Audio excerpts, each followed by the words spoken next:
Hi everyone, Gina Buckney here. Now, I've been on meetings this week for CSW68.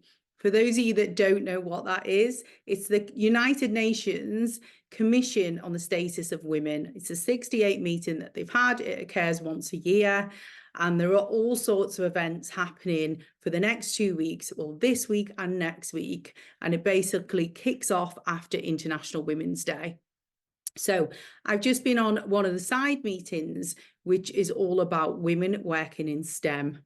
So if you work in one of those industries, divisions, I should say, or you have a daughter, a colleague, so a wife working in one of those, or you are one of those people, then listen up.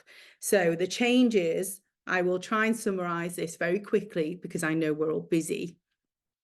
The changes that we're looking to make going forward for the future, and some of the targets that have been set by different countries or organizations. One of the main highlights is that most countries or organizations are aiming for 35% split on female to male ratio on board level seats. In fact, one of the speakers committed to trying to get to 50% female bums on seats by 2030. Now, that's a huge ask, but her response to that was, well, there are 50% of women in the world, so why should we accept any less than that?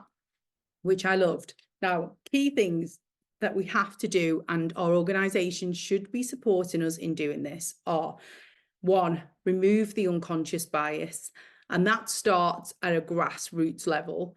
Like, we've been into universities, we're trying to entice and coach people and educate people in the world of STEM and make it more attractive, but it has to start earlier than that. So we have to now go into the schools, and that's where it starts.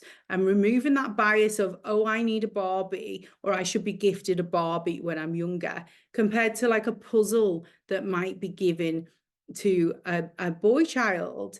So, you know, it's about problem solving, and we are good problem solvers as women.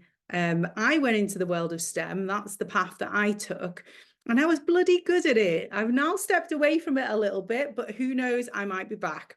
So we have to educate early. We have to have role models. Who are the role models? Now, I remember working in, I have worked in very male dominated divisions.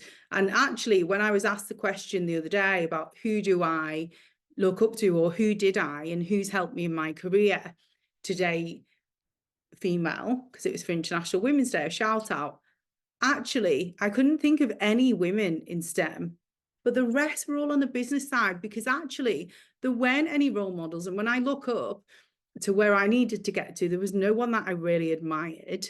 So I was trying to forge a path and blaze some trails, and there was lots of resistance, I'll be honest, but that's a story for another day. So early educating, role models, women's networks supporting each other, structured mentoring, but not just mentoring, structured sponsorship. We need board level sponsorship to these events, and trying to hit these targets and make this change, because companies that have a more equitable division and have more equality actually produce better results. And finally, we have to make these industries more attractive. Like, they have to seem attractive to young women and girls coming through the ranks to go, do you know what? It's not boring, which they're labeling it as right now. Bloody hell, that woman there, I want to be like her when I grow up. It needs to be more attractive. And I will say, let's embrace our femininity as well, because actually when I was in the world of engineering, hard hat, high vis, you know, you're told to dress down, to not be as glamorous. Well, I'm sorry, I'm me, and that's who I am. And maybe some of these younger role models need to see that. That was my summary of this Women in STEM event today.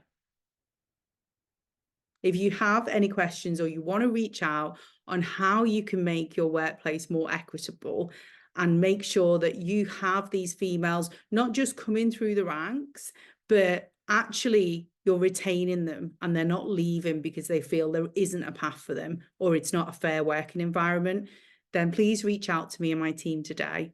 info@yourpeoplepower.org. I've been Gina Buckney. See you next time.